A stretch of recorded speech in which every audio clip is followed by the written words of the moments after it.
Good morning. As you can see, we have a new set for the holidays. And yes, I put a tree up. But is it really the tree? Is that what this season is about? Is it the gifts? Is it the children?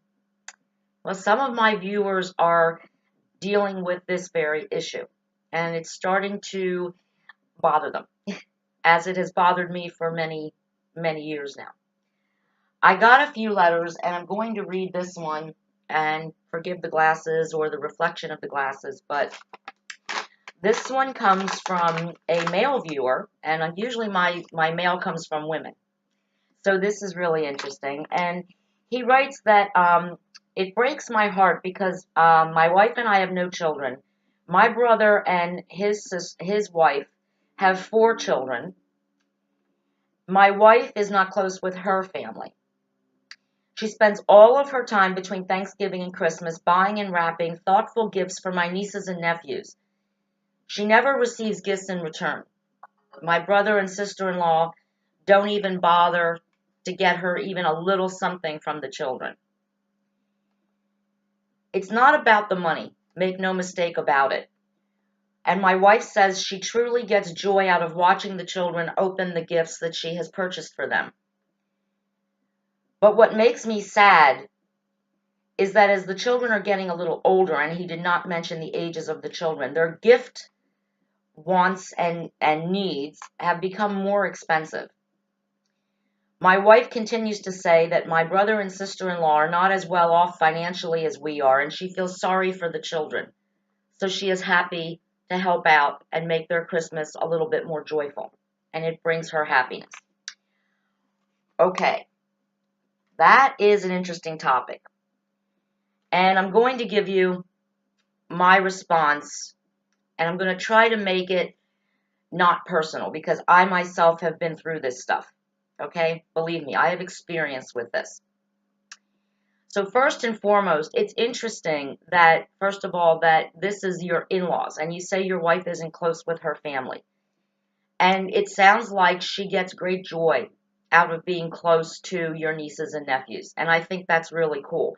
And one thing I did forget to mention that this gentleman wrote was that he's tried to kind of broach the subject with his brother about, well, maybe, you guys could do a little something for my wife. She does so much for your kids, and including the fact she even gets them Easter baskets at Easter and sends them little Valentine's cards at Valentine's Day. She really does seem to love these children and feels close to them. And it doesn't sound like this selfless woman wants anything in return except to enjoy seeing these children open her gifts. So here is my political Paula correct answer.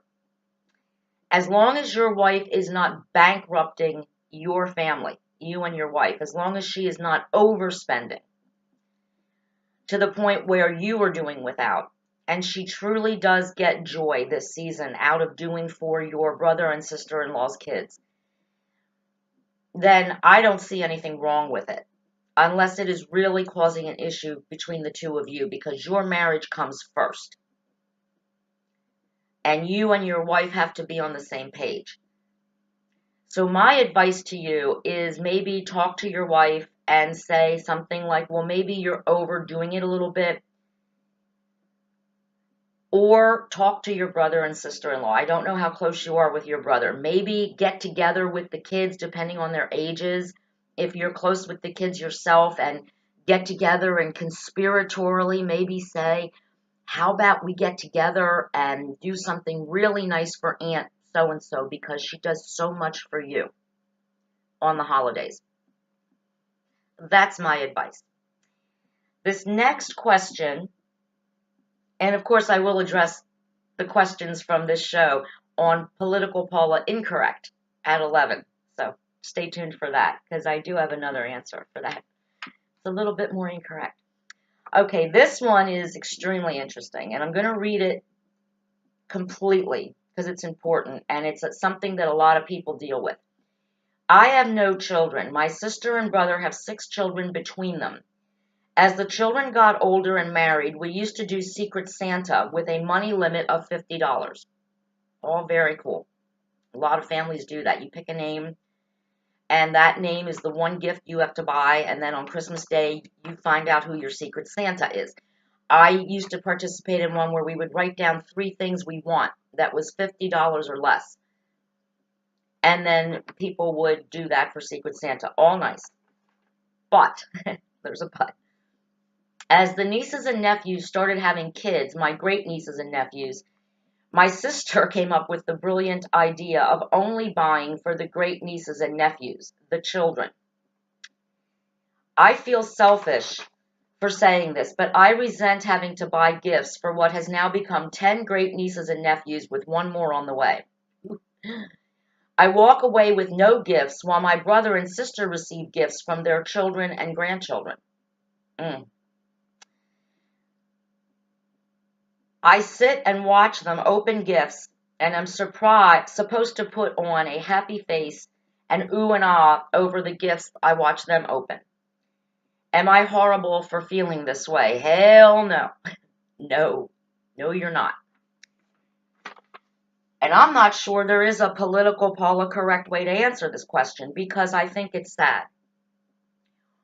And I think it happens to a lot of people who have no children, that somehow they get punished at Christmas time for not having children because it's all about the kids and all about the gifts. And all the children should have gifts. Now, I personally have been at a home years ago where my husband and I got to sit and watch everybody else open their gifts. And we were bored out of our minds. So here's a thought. And this is the political Paula correct. I didn't hear that there's a money limit. And oh, by the way, this person did say that she lives on a limited income. She's on Social Security. She's retired. And so your family should understand that you don't have a lot of money. So what I would start doing if I were you is just dummy down the gifts. Don't spend a lot. You say there are 10 children. I don't know how many children are in each family, but why not just buy a family gift? Say your sister has 3 children. Buy those 3 children, I don't know, a movie basket. Get a little basket or wrap up some popcorn. Maybe a gift card to rent some movies. Do people rent movies anymore? Maybe even buy a DVD that all of the children can enjoy together as a family. And that could save you some money. It could save you some money. Or bake some cookies or something that you know the kids really like. Bake it and then individually wrap little bags of cookies and give that to the children.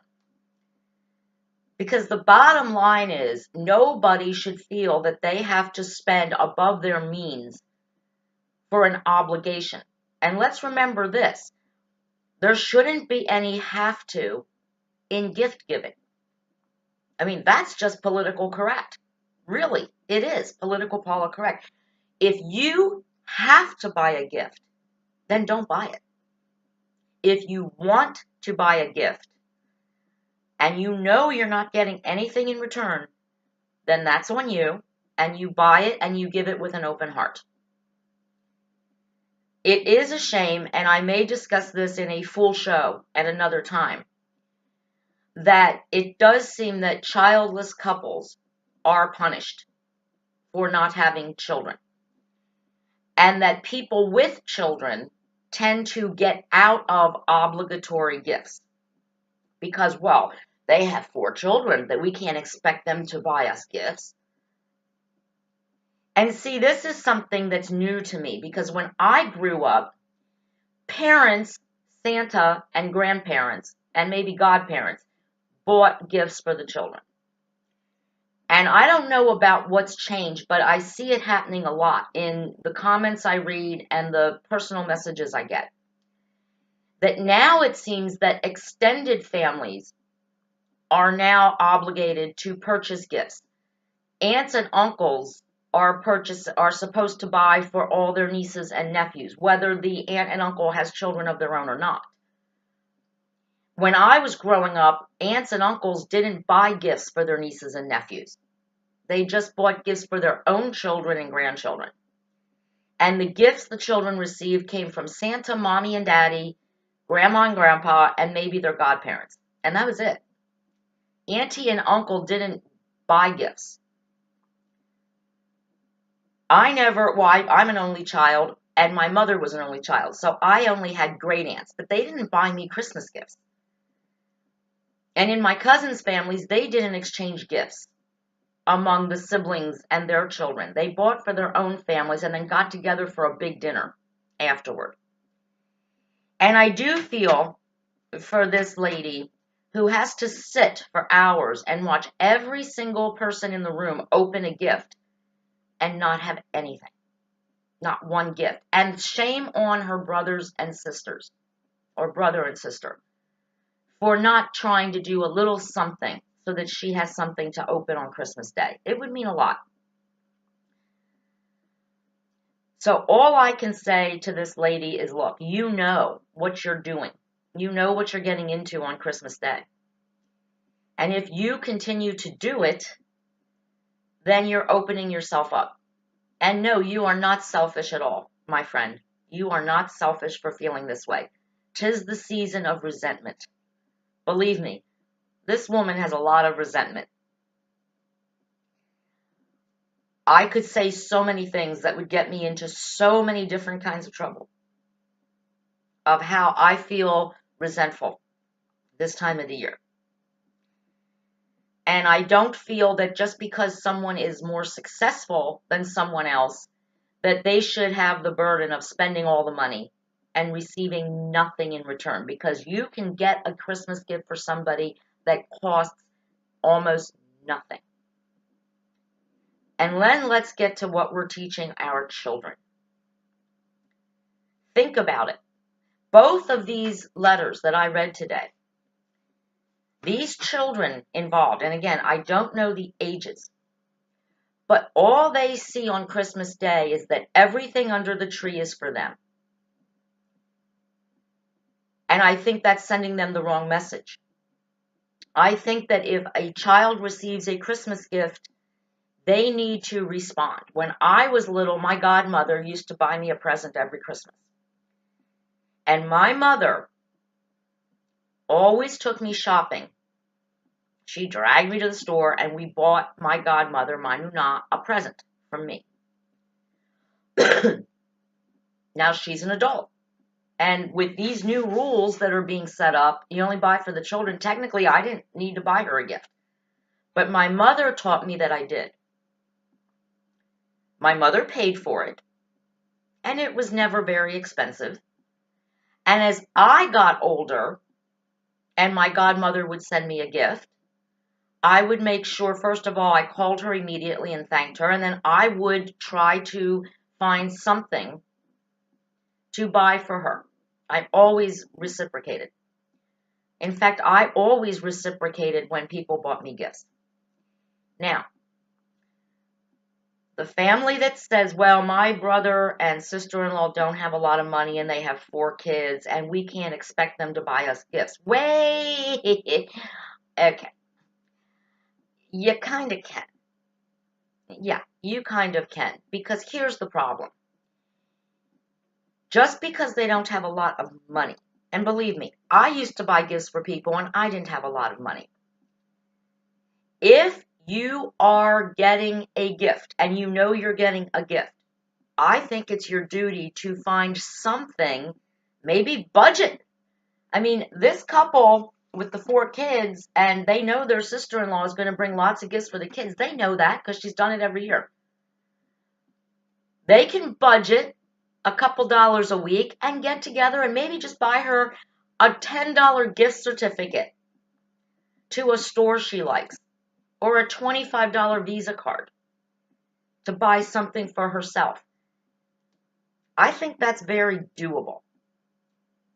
And it does bother me because I have been also, I've gotten calls and cards from people saying, look, we have fallen on some hard times financially.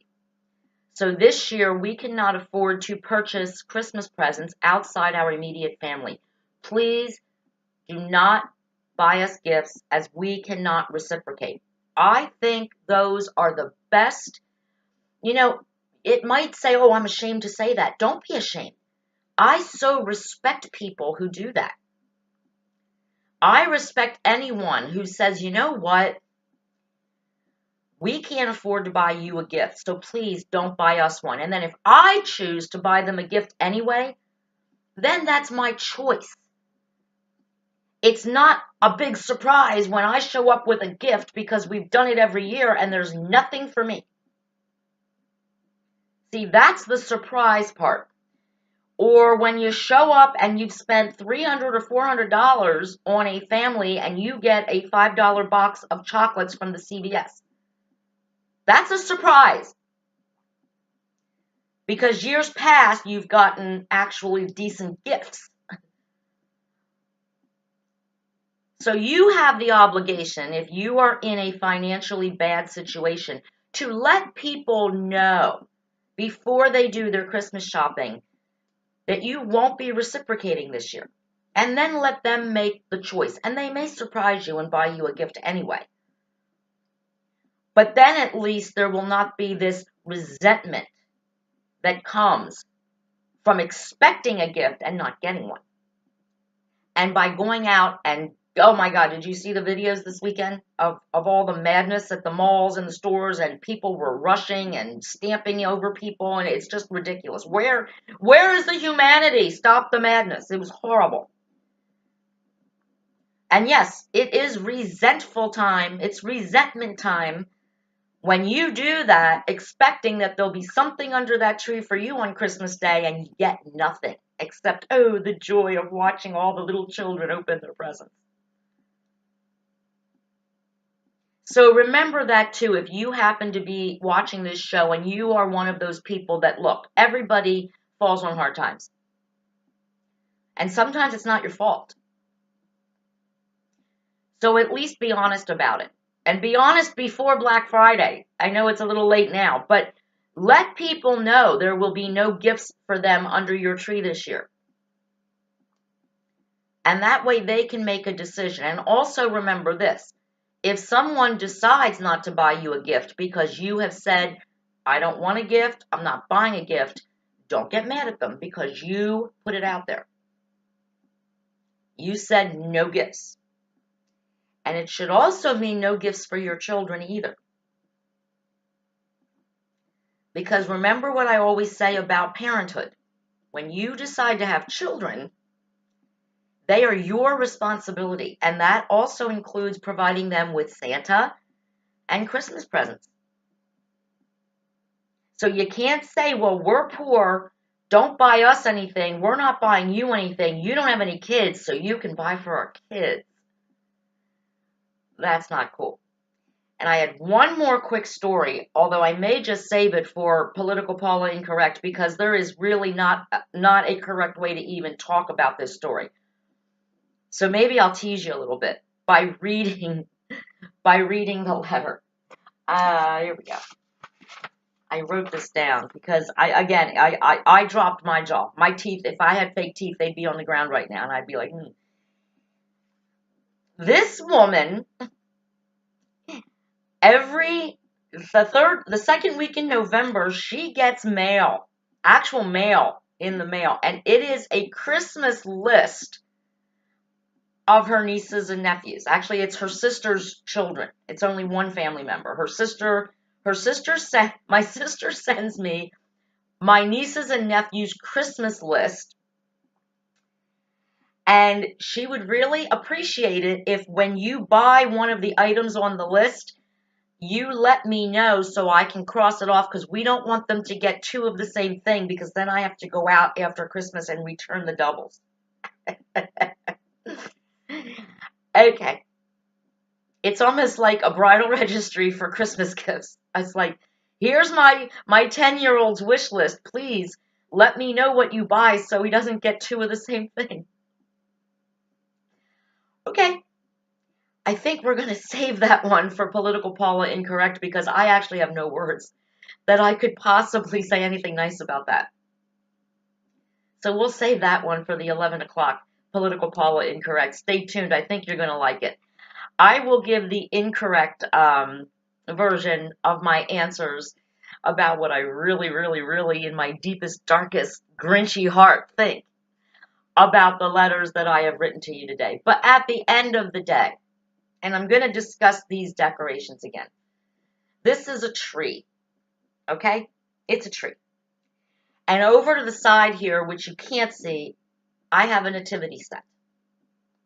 And this nativity set is special to me because I hand painted every single piece of this nativity set. There's 20 pieces. And for 4 months, I meticulously painted each piece. And I put it up not because I'm particularly religious, but because I do believe that the reason we have Christmas and trees and presents under the tree has been forgotten. I put the nativity set up because I'm very proud of it, because I painted every piece, but also to remind me and anyone who would happen to come into my home, which nobody ever really does, but what this season is about. Because it always perplexes me that people who say they don't believe in Jesus, they don't believe in God, have the biggest trees and the most presents underneath them. And I have to ask myself, how hypocritical are you? Because without Christ being born, whatever you agree, I don't believe he was born on December 25th, 4,000 years ago. But that's what the day is about. It is a religious holiday. And if you say you don't believe in any religion, then how can you put a 12-foot tree up and put 500 gifts under your tree and spend thousands of dollars? How can you celebrate a holiday you don't believe in its meaning? That's a real question, and I would love to hear some of the answers. Because what you are basically saying is there is no Christ in Christmas, that it's all about the gifts and all about your spoiled kids. And I think that's hypocritical. I will fight to the death for your right not to have a religion, not to believe in Jesus, not to be a Christian.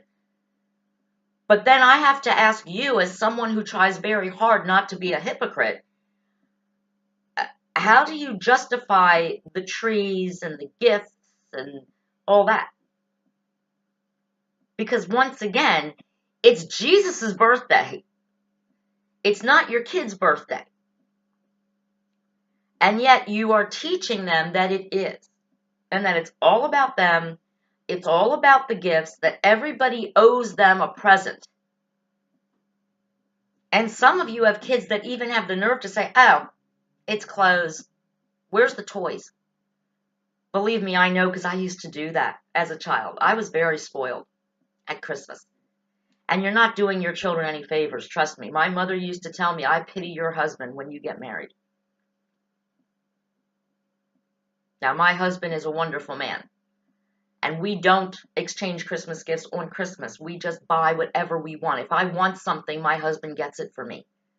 In June, in August, in October, in January, whenever I want it.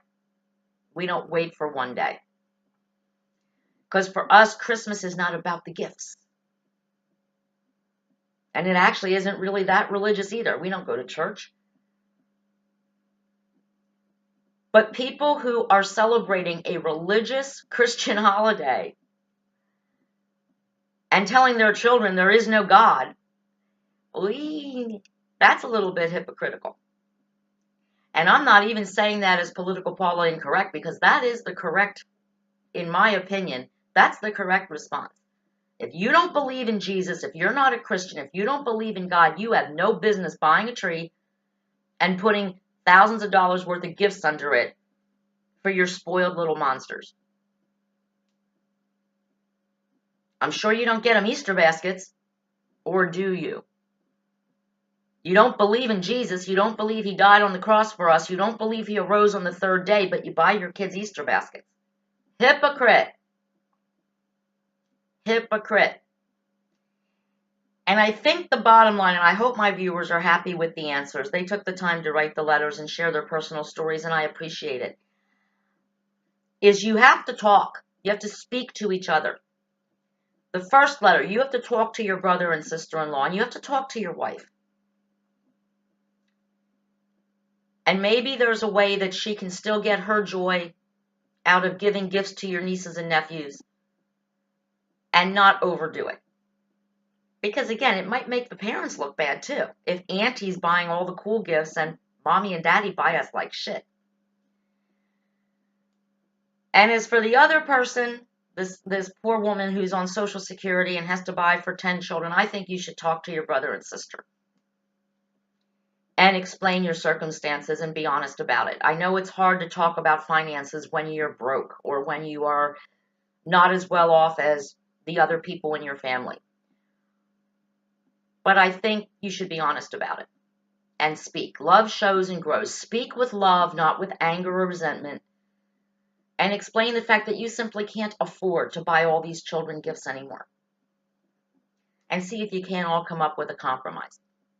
Now, I want you all to stay tuned at 11 for Political Paula Incorrect, where I will use my comedic self to address these questions in a way only I can.